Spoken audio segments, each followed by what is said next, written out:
Hello दोस्तों, आज के इस वीडियो में हम अभ्यास प्रश्न पत्र 2022-23 विषय गणित कक्षा 10वीं का सेट ए का अभ्यास प्रश्न पत्र कंप्लीट सॉल्यूशन के साथ देखने वाले हैं। इसके पहले वाले वीडियो में हमने आपको कक्षा 10वीं का सेट डी अभ्यास प्रश्न पत्र कंप्लीट सॉल्यूशन उपलब्ध करा दिया है। यदि आपने इसके पहले वाले वीडियो को नहीं देखा है तो आप हमारे चैनल की प्लेलिस्ट पर जाकर आप देख सकते हैं। यहाँ पर हम कक्षा 10वीं विषय गणित का सेट ए का कंप्लीट सॉल्यूशन देखने वाले हैं, तो वीडियो के साथ अंत तक बने रहिए। तो यहाँ पर सबसे पहले हम वस्तुनिष्ठ प्रश्नों को देख लेते हैं जो कि आपसे 30 अंक में पूछे जाते हैं। तो यहाँ पर पहला प्रश्न है, सही विकल्प चुनिए। पहला प्रश्न है, दो संख्याएं a और b इस प्रकार हैं कि a इंटू बी बराबर 64 है। एचसीएफ दिया गया है a और b का 16 है, तो एलसीएम ए बी का आपको ज्ञात करना है। तो यदि हम इसको सॉल्व करेंगे तो इसका जो आंसर होगा 4 इसका राइट आंसर होगा। ए नंबर को ऑप्शन इसका आंसर होगा।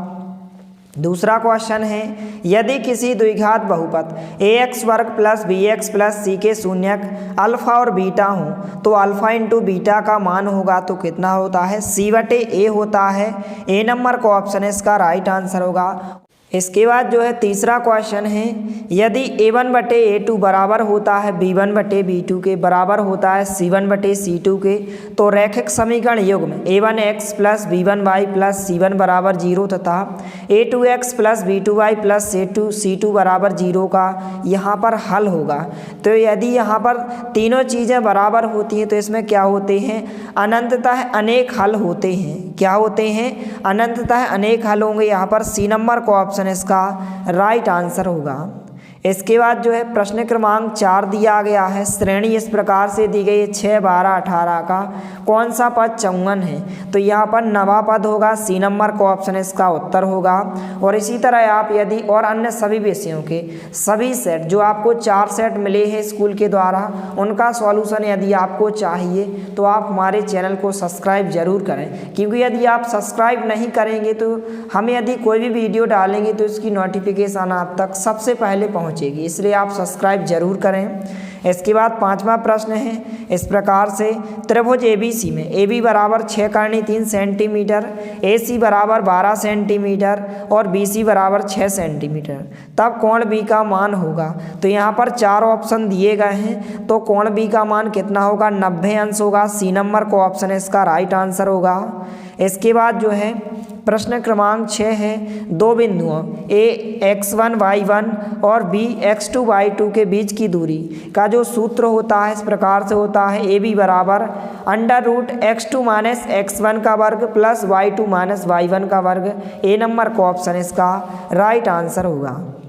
इसके बाद प्रश्न क्रमांक 2 है, रिक्त स्थान भरिए। पहला प्रश्न है, प्रत्येक भाज्य संख्या को खाली स्थान संख्याओं के गुणनफल के रूप में व्यक्त किया जा सकता है। तो पहले खाली स्थान का आंसर क्या हो जाएगा? अभाज्य संख्या। क्या हो जाएगा? अभाज्य संख्या हो जाएगा पहले खाली स्थान का आंसर। तो इसको आप अच्छे से अपनी कॉपी में नोट कीजिए। इसके बाद दूसरा खाली स्थान है, द्विघात समीकरण के विविक्त कर का सूत्र d बराबर होता है। तो जो विविक्त कर का सूत्र होता है d बराबर होता है b वर्ग माइनस 4ac होता है। इस प्रकार से दूसरे खाली स्थान का आंसर होगा। तीसरा खाली स्थान है, यदि किसी समांतर श्रेणी का nवां पद 3 + 2n हो तब श्रेणी का प्रथम पद होगा। तो श्रेणी का प्रथम पद कितना हो जाएगा? 5 हो जाएगा। 5 इसका राइट आंसर होगा। इसके बाद चौथा प्रश्न है, दो समान कोणिक त्रिभुजों में उनकी संगत भुजाओं का अनुपात सदैव होता है। तो क्या होता है? सदैव यहाँ पर बराबर होता है। क्या होता है? बराबर होता है। तो यहाँ पर इसका आंसर क्या हो जाएगा? बराबर हो जाएगा। इसके बाद जो है प्रश्न क्रमांक 5 है, 3 मीटर ऊंची मीनार के पाद से 3 मीटर दूर स्थित बिंदु पर मीनार की चोटी का उन्नयन कोण होगा। तो उन्नयन कोण कितना हो जाएगा? 45 अंश होगा। कितना होगा? 45 अंश होगा। तीसरे क्वेश्चन और चौथे क्वेश्चन के आंसर को आपको एक बार कन्फर्म अच्छे से देख लेना है, बाकी यहाँ पर बिल्कुल करेक्ट आंसर है। पांचवें प्रश्न का आंसर होगा 45 अंश।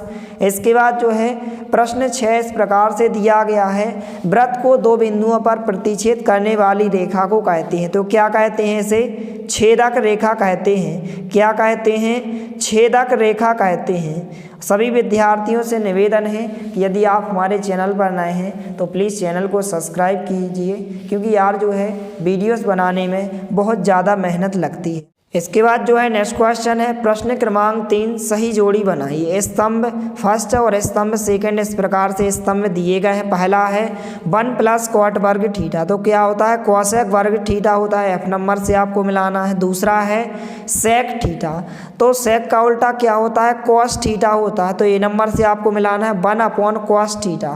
तीसरा है साइन वर्ग थीटा प्लस कॉस वर्ग थीटा, तो इसका मान 1 होता है, तो आपको ई नंबर से मिलाना है। चौथा है वृत्त की परिधि, तो वृत्त की परिधि क्या होती है? 2 पाई r होती है, तो आपको सी नंबर से मिलाना है। पांचवा है वृत्त का क्षेत्रफल, तो वृत्त का क्षेत्रफल पाई r वर्ग होता है, बी नंबर से मिलाना है। और असंभव घटना की प्रायिकता क्या होती है? 0 होती है, डी नंबर से आपको मिलाना है। तो इस प्रकार से सही जोड़ियाँ हो जाएंगी, इनको आपको अच्छे से अपनी कॉपी में लिख लेना है। इसके बाद प्रश्न क्रमांक 4 है, एक शब्द या एक वाक्य में उत्तर लिखिए। पहला प्रश्न इस प्रकार से दिया गया है, यदि किसी द्विघात समीकरण के विविक्तकर का मान धनात्मक हो तो उस समीकरण के मूलों की प्रकृति कैसी होगी? तो 2 भिन्न एवं वास्तविक मूल होंगे। क्या होंगे? इसका आंसर क्या हो जाएगा?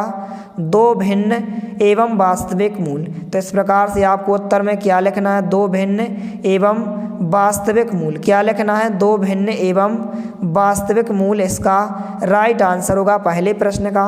दूसरा प्रश्न इस प्रकार से है, क्या सभी वर्ग समरूप होते हैं? तो आपको उत्तर में लिखना है हाँ, सभी वर्ग जो है समरूप होते हैं। इसके बाद जो है तीसरा प्रश्न है, वृत्त की स्पर्श रेखा वृत्त को कितने बिंदुओं पर स्पर्श करती है? तो एक बिंदु पर स्पर्श करती है। कितने बिंदु पर? एक बिंदु पर स्पर्श करती है। चौथा प्रश्न यहाँ पर इस प्रकार से है, बिंदुओं 1, 4 और 3, 2 को मिलाने वाले रेखाखंड के मध्य बिंदु के निर्देशांक लिखिए। तो यहाँ पर मध्य बिंदु के जो निर्देशांक होंगे यदि आप निकालेंगे तो क्या होंगे? 2 और 3 होंगे। चौथे प्रश्न का आंसर 2 और 3 होगा। इसके बाद पांचवा प्रश्न है, घनाभ के संपूर्ण पृष्ठ का क्षेत्रफल। तो जो घनाभ के संपूर्ण पृष्ठ का क्षेत्रफल होता है 2 कोष्ठक के अंदर यहाँ पर इस प्रकार से LB प्लस BH होता है प्लस यहाँ पर HL होता है। इस प्रकार से जो है घनाभ के संपूर्ण पृष्ठ का क्षेत्रफल होता है कोष्ठक के अंदर LB plus BH plus HL, और कोष्ठक के बाहर 2 होते हैं। पांचवा प्रश्न इस प्रकार से हो जाएगा। इसके बाद छठवां प्रश्न है, इस प्रकार से आंकड़े दिए गए हैं 2, 4, 8, 7, 5, 4, 9, 6, 7, एक 7 का बहुलक होगा। तो बहुलक क्या होता है? जो संख्या सबसे ज़्यादा बार रिपीट होती है। यहाँ पर इसमें जो है आंकड़ों में जो है 7 जो है 4 बार आया है, जो कि सबसे ज़्यादा बार आया है, तो इसका बहुलक कितना हो जाएगा? 7 हो जाएगा। तो यहाँ पर छठवें प्रश्न का आंसर 7 हो जाएगा। इसके बाद प्रश्न क्रमांक 5 इस प्रकार से पूछा गया है, सत्य असत्य लिखिए। पहला प्रश्न है, किसी बिंदु पर या किसी बिंदु का भुज 0 है और कोटि 3 है, तब वह x अक्ष पर स्थित होगा। तो यह कथन आपका क्या हो जाएगा? असत्य होगा। क्या होगा? असत्य होगा। दूसरा प्रश्न है, यदि किसी द्विघात समीकरण के विविक्तकर का मान 0 है तो उसके मूल जो है वास्तविक और समान होंगे। तो यह कथन आपका क्या होगा? सत्य होगा। दूसरा कथन सत्य हो जाएगा। तीसरा है, श्रेणी दी गई है, एक समांतर श्रेणी है, तो यह कथन क्या हो जाएगा? असत्य होगा। तीसरा कथन क्या हो जाएगा? असत्य हो जाएगा। इसके बाद चौथा प्रश्न है, क्षैतिज तल से ऊपर की ओर देखने पर दृष्टि रेखा क्षैतिज रेखा के साथ अवनमन कोण बनाती है। तो यह कथन असत्य होगा, क्योंकि यहाँ पर उन्नयन कोण बनता है। तो यह कथन क्या हो जाएगा? असत्य हो जाएगा। चौथा कथन जो है असत्य होगा। पांचवा प्रश्न इस प्रकार से है कि एक किनारे पर बेलनाकार बनाई गई पेंसिल एक शंकु और एक बेलन का संयोजन है। तो यह कथन क्या हो जाएगा? सत्य हो जाएगा। छठवां प्रश्न है, किसी घटना की प्रायिकता 1 से अधिक एक नहीं हो सकती है, तो बिल्कुल सत्य है। छठवां प्रश्न क्या होगा आपका, सत्य होगा। इसके बाद हम प्रश्न 1 से लेकर प्रश्न 5 तक के एक साथ यहाँ पर सभी प्रश्नों के हम उत्तर देखने वाले हैं, तो वीडियो के साथ अंत तक बने रहिए और वीडियो को ज़्यादा से ज़्यादा अपने दोस्तों के साथ शेयर कीजिए ताकि सभी को इसका सॉल्यूशन मिल सके। तो सबसे पहले प्रश्न क्रमांक 1 के सभी प्रश्नों के उत्तर को आप अच्छे से नोट कीजिए। इस प्रकार से 6 प्रश्नों के उत्तर दिए गए हैं। पहले प्रश्न के में जो 6 प्रश्न पूछे गए थे सभी प्रश्नों के उत्तर हो जाएंगे, तो इनका आप फटाफट स्क्रीनशॉट ले लीजिए। इसके बाद जो है प्रश्न क्रमांक 2 में रिक्त स्थान पूछे गए थे, यहाँ पर इनके उत्तर हो जाएंगे, इनको आप अच्छे से नोट करें। इस प्रकार से उत्तर दिए गए हैं। इसके बाद जो है प्रश्न क्रमांक 3 में सही जोड़ियां पूछी गई थी, इस प्रकार से उत्तर हो जाएंगे, तो इनका भी आप स्क्रीनशॉट ले लीजिए। इस प्रकार से उत्तर दिए गए हैं। इसके बाद जो है प्रश्न क्रमांक 4 में इस प्रकार से एक शब्द या एक वाक्य में प्रश्न पूछे गए थे, इस प्रकार से इन सभी प्रश्नों के उत्तर हो जाएंगे, इनको आप अच्छे से नोट करें। इसके बाद जो है प्रश्न क्रमांक 5 में सत्य पूछे गए थे, इस प्रकार से उत्तर हो जाएंगे, तो इनको भी आप अच्छे से नोट करें। इसके बाद जो है हम प्रश्न क्रमांक 6 से 23 तक के सभी प्रश्नों के उत्तर देखने वाले हैं। आपके पास तो क्वेश्चन पेपर है, हम केवल जो है इन प्रश्नों के हल देखने वाले हैं, तो वीडियो के साथ अंत तक बने रहिए। तो यहाँ पर आप देख सकते हैं इस प्रकार से प्रश्न क्रमांक 6 से प्रश्न पूछे गए हैं। सबसे पहले आप प्रश्नों को देख लीजिए। इसके बाद जो है हम इन सभी प्रश्नों के उत्तर देखने वाले हैं, तो आपको वीडियो को जो है लास्ट तक देखना है। यदि आप जो है 75 में से 75 अंक लाना चाहते हैं तो आप वीडियो को कंप्लीट देखिए। इस प्रकार से कुल 23 प्रश्न पूछे गए हैं, तो हम प्रश्न क्रमांक 6 से 23 तक के सभी प्रश्नों के यहाँ पर हम उत्तर देखने वाले हैं। तो प्रश्न क्रमांक 6 में यह क्वेश्चन पूछा गया है कि 5005 को अभाज्य गुणनखंडों के गुणनफल के रूप में व्यक्त कीजिए। तो इस प्रकार से यहाँ पर इसका सॉल्यूशन दिया गया है। आपको अभाज्य गुणनखंड विधि से सबसे पहले 5005 के गुणनखंड ज्ञात करना है, फिर इसके बाद आप इस प्रकार से आंसर लिखेंगे। तो आपको यहाँ से लेकर यहाँ तक इस प्रश्न के उत्तर को आपको अच्छे से लिख लेना है। प्रश्न क्रमांक 6 के अथवा वाले क्वेश्चन का उत्तर होगा, तो इसको आप नोट कीजिए। 2 क्वेश्चन में से आपको कोई भी एक क्वेश्चन के उत्तर को लिखना है, तो आप प्रश्न क्रमांक 6 का अथवा वाले क्वेश्चन का उत्तर इस प्रकार से लिख लीजिए। आप सभी प्रश्नों के उत्तर का स्क्रीनशॉट लेते जाइए या फिर आप वीडियो को रोककर भी सभी प्रश्नों के उत्तर लिख सकते हैं। इसके बाद प्रश्न क्रमांक 7 में जो है 672 और 120 का जो है एलसीएम और एचसीएफ पूछा गया है, तो हम इसका सॉल्यूशन देखने वाले हैं। तो इस प्रकार से यहाँ पर इसका आंसर दिया गया है 672 और 120 का। तो इस प्रकार से प्रश्न क्रमांक 7 का उत्तर होगा। आपको जो है यहाँ से लेकर आपको यहाँ तक इस प्रश्न के उत्तर को आपको अच्छे से नोट करना है। एलसीएम हो जाएगा, एचसीएफ हो जाएगा, इस प्रकार से एचसीएफ 6 होगा और एलसीएम यहाँ पर 360 होगा। सबसे पहले आपको 6 के अभाज्य गुणनखंड ज्ञात करना है, अभाज्य गुणनखंड विधि से 72 के और 120 के। इस प्रकार से प्रश्न क्रमांक 7 का हल होगा। आपको यहाँ से लेकर यहाँ तक अच्छे से लिख लेना है। इसके बाद नेक्स्ट क्वेश्चन है प्रश्न क्रमांक 8 का अथवा वाले क्वेश्चन का हल होगा। इस प्रकार से आपको जो है यहाँ से लेकर यहाँ तक इस प्रश्न के उत्तर को आपको अच्छे से लिख लेना है, यहाँ से लेकर यहाँ तक। तो आप इसका स्क्रीनशॉट ले लीजिए। इसके बाद प्रश्न क्रमांक 9 का हल इस प्रकार से होगा। आपको यहाँ से लेकर यहाँ तक इस प्रश्न के उत्तर को आपको अच्छे से लिख लेना है। तो आप वीडियो को रोककर इस प्रश्न के उत्तर को आप अच्छे से लिख सकते हैं। प्रश्न क्रमांक 9 का उत्तर होगा। इसके बाद प्रश्न क्रमांक 10 इस प्रकार से पूछा गया है, तो इसका हल होगा। सबसे पहले आपको यहाँ से लेकर यहाँ तक लिखना है कि मान लीजिए कि आफताब एवं उसकी पुत्री की वर्तमान आयु क्रमशः x वर्ष और y वर्ष है, जो प्रश्नानुसार इस प्रकार से आप लिखेंगे। इसके बाद जो है आप यहाँ से लेकर यहाँ तक और आपको इस तालिका को भी अच्छे से बना लेना है, यहाँ तक लिखेंगे। इसके बाद आपको इस ग्राफ को भी अच्छे से बना लेना है। इस प्रकार से आप उत्तर लिखेंगे इस प्रश्न का और इस ग्राफ को भी आपको अच्छे से बना लेना है। इस प्रकार से आंसर हो जाएगा। तो इस आंसर को आप अच्छे से नोट कीजिए। इस प्रकार से आंसर दिया गया है, तो इसको आपको अच्छे से नोट कर लेना है। इसके बाद प्रश्न क्रमांक 11 का जो अथवा वाला क्वेश्चन है, इसमें आपसे के का मान पूछा गया है। तो आपको यहाँ से लेकर आपको यहाँ तक इस प्रश्न के उत्तर को लिखना। सबसे पहले आप यहाँ से लिखेंगे, इस प्रकार से आप लिखते जाइए, आपको यहाँ तक लिखना है। तो के का मान प्लस माइनस 2 करनी 6 होगा। इस प्रकार से आप यहाँ से लेकर यहाँ तक प्रश्न क्रमांक 11 के अथवा वाले क्वेश्चन का हल होगा। इस प्रकार से आप उत्तर लिखेंगे। इसके बाद नेक्स्ट क्वेश्चन है प्रश्न क्रमांक 12। इस प्रकार से क्वेश्चन पूछा गया है कि एक समांतर श्रेणी एपी दी गई 21, 18, 15 का कौन सा पद -81 है। तो इस प्रकार से आप हल करेंगे। आपको यहाँ से लेकर यहाँ तक इस प्रश्न के उत्तर को आपको अच्छे से लिख लेना है। तो आप वीडियो को रोककर इस प्रश्न के हल को आप अच्छे से लिख सकते हैं।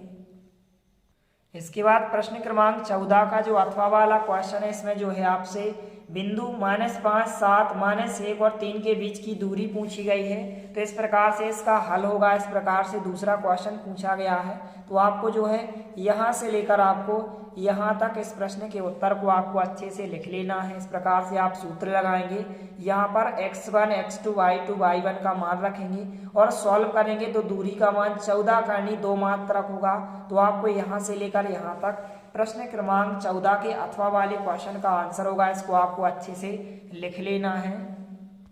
इसके बाद नेक्स्ट क्वेश्चन है प्रश्न क्रमांक 15 का हल। इस प्रकार से आपको लिखना है। सबसे पहले आप लिखेंगे, दिया है sin a बराबर 3/5 और इस चित्र को भी आपको बनाना है। तो सबसे पहले आप यहाँ से लेकर यहाँ तक इसको अच्छे से लिख लीजिए। इसके बाद थोड़ा सा नीचे है तो इसको भी आप अच्छे से नोट करें। तो इस प्रकार से आपको यहाँ तक इस प्रश्न के उत्तर को आपको अच्छे से लिख लेना है। tan a का मान जो हो जाएगा 3/4 होगा। तो इस प्रकार से प्रश्न क्रमांक 15 का उत्तर हो जाएगा। इसको आप अच्छे से नोट करें। इस प्रकार से हल दिया गया है तो इसको आपको अच्छे से लिख लेना है। इसके बाद नेक्स्ट क्वेश्चन है प्रश्न क्रमांक 16 के अथवा में यह क्वेश्चन पूछा गया है, यदि PE बराबर 0.05 है तो PE नॉट यानी कि ई नहीं की प्रायिकता क्या है, आपको ज्ञात करना है। तो किसी भी घटना की प्रायिकता जो होती है, घटित नहीं होने की प्रायिकता 1 माइनस उसकी प्रायिकता होती है। तो 1 माइनस पी की प्रायिकता 0.05 दी गई है। तो हम एक में से इसको घटा देंगे तो 0.95 इसका राइट आंसर हुआ। तो इस प्रकार से इसका हल दिया गया। तो इसको आप अच्छे से नोट करें। प्रश्न क्रमांक 16 के अथवा वाले क्वेश्चन का हल हो जाएगा। आपको यहाँ से लेकर यहाँ तक अच्छे से लिख लेना है।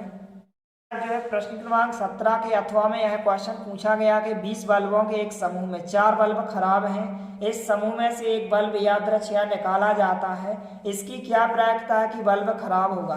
तो इस प्रकार से इसका आंसर होगा। आपको यहाँ पर केवल पहला क्वेश्चन लिखना है। यहाँ से लेकर आप यहाँ तक लिखेंगे, इसका राइट आंसर होगा। इसके बाद प्रश्न क्रमांक 18 का उत्तर इस प्रकार से होगा। इस प्रकार से क्वेश्चन पूछा गया है। प्रश्न क्रमांक 18 का हल हो जाएगा। इस प्रकार से आपको लिखना है और इस चित्र को भी आपको अच्छे से बनाना है। तो सबसे पहले आप यहाँ से लेकर यहाँ तक इस प्रश्न के उत्तर को आप लिख लीजिए। इसके बाद थोड़ा सा नीचे है तो इस प्रकार से आप लिखेंगे। तो इस प्रकार से चिमनी की ऊंचाई जो है 30 मीटर हो जाएगी। तो आपको यहाँ तक अच्छे से लिख लेना है। इस प्रकार से इसका उत्तर होगा। तो इसको आप अच्छे से नोट करें। प्रश्न क्रमांक 18 का उत्तर होगा। तो इस आंसर को आप अच्छे से अपनी कॉपी में लिख लीजिए। इसके बाद प्रश्न क्रमांक 19 इस प्रकार से पूछा गया है कि एक बिंदु ए से जो एक वृत्त के केंद्र से 5 सेंटीमीटर की दूरी पर है, वृत्त पर बिंदु ए से खींची गई स्पर्श रेखा की लंबाई 4 सेंटीमीटर है, वृत्त की त्रिज्या ज्ञात कीजिए। तो इस प्रकार से आपको इस चित्र को भी अच्छे से बना लेना है पेंसिल से। इसके बाद आप यहाँ से लेकर यहाँ तक लिखेंगे। इसके बाद थोड़ा सा और है तो सबसे पहले आप यहाँ से लेकर यहाँ तक इसको अच्छे से नोट कीजिए। इसके बाद थोड़ा सा यहाँ पर है तो आप जो है यहाँ से लेकर आप इसको यहाँ तक लिखिए। 3 सेंटीमीटर इसका राइट आंसर होगा। तो आपको यहाँ से लेकर यहाँ तक लिखना है। इसके बाद जो है प्रश्न क्रमांक 20 इस प्रकार से पूछा गया है कि दी गई आकृति में छायांकित भाग का क्षेत्रफल ज्ञात की, जहां ABCD भुजा 14 सेंटीमीटर का एक वर्ग है। तो आपको यहाँ पर इसका सॉल्यूशन जो है प्रश्न क्रमांक 20 का आपको यहाँ से लेकर आपको यहाँ तक अच्छे से लिख लेना है। इस प्रकार से तो आप वीडियो को रोककर लिख सकते हैं। इसके बाद जो है प्रश्न क्रमांक 21 के अथवा में जो क्वेश्चन पूछा गया है इस प्रकार से कि 2 संख्याओं का अंतर 26 है और एक संख्या दूसरी संख्या की 3 गुनी है, उन्हें ज्ञात कीजिए। तो हम इसका सॉल्यूशन देखने वाले हैं। तो इस प्रकार से नीचे इसका सॉल्यूशन दिया गया है। आपको जो है यहाँ से लेकर आपको यहाँ तक इस प्रश्न के उत्तर को आपको यहाँ तक लिखना है, यहाँ से लेकर यहाँ तक इस प्रकार से प्रश्न क्रमांक 21 के अथवा वाले क्वेश्चन का उत्तर होगा। इसके बाद जो है प्रश्न क्रमांक 22 इस प्रकार से पूछा गया है कि एक खिलौना त्रिज्या 3.5 सेंटीमीटर वाले एक शंकु के आकार का है जो उसी त्रिज्या वाले एक अर्धगोले पर अध्यारोपित है। इस खिलौने की संपूर्ण ऊंचाई 15.5 सेंटीमीटर है। इस खिलौने का संपूर्ण पृष्ठीय क्षेत्रफल ज्ञात कीजिए। इस प्रकार से प्रश्न क्रमांक 22 पूछा गया है। तो इस प्रकार से आपको इस चित्र को बनाना है और इस प्रकार से आप इसका हल लिखेंगे। यहाँ से लेकर आपको जो है यहाँ तक सबसे पहले लिखना है। इसके बाद थोड़ा सा नीचे दिया गया है तो आप यहाँ तक इस प्रश्न के उत्तर को आप अच्छे से लिखेंगे। इस प्रकार से आंसर होगा, तो इसको आप अच्छे से नोट कीजिए। यह प्रश्न जो है आपके सेट डी में भी पूछा गया है।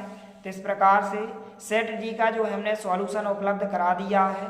तो इस प्रकार से जो है प्रश्न क्रमांक 22 का उत्तर होगा, आपको यहाँ से लेकर यहाँ तक अच्छे से लिख लेना है। इसके बाद प्रश्न क्रमांक 23 इस प्रकार से क्वेश्चन पूछा गया है, यहाँ पर आप देख सकते हैं। और यह जो है सेट डी में भी क्वेश्चन पूछा गया है प्रश्न क्रमांक 23 में। तो इस प्रकार से इसका सॉल्यूशन होगा। इस प्रश्न को आपको अच्छे से लिख लेना है। आपको यहाँ से लेकर यहाँ तक इस प्रश्न के उत्तर को आपको अच्छे से लिख लेना है। तो इस प्रकार से प्रश्न क्रमांक 1 से 23 तक के सभी प्रश्नों के उत्तर हो जाएंगे। इसी प्रकार से आपको और अन्य सभी विषयों के सेट आ, सेट बा, सेट सा और सेट दा कंप्लीट सॉल्यूशन के साथ चैनल के माध्यम से उपलब्ध कराया जाएगा। मिलते हैं अगले वीडियो में, तब तक के लिए जय हिंद, वंदे मातरम।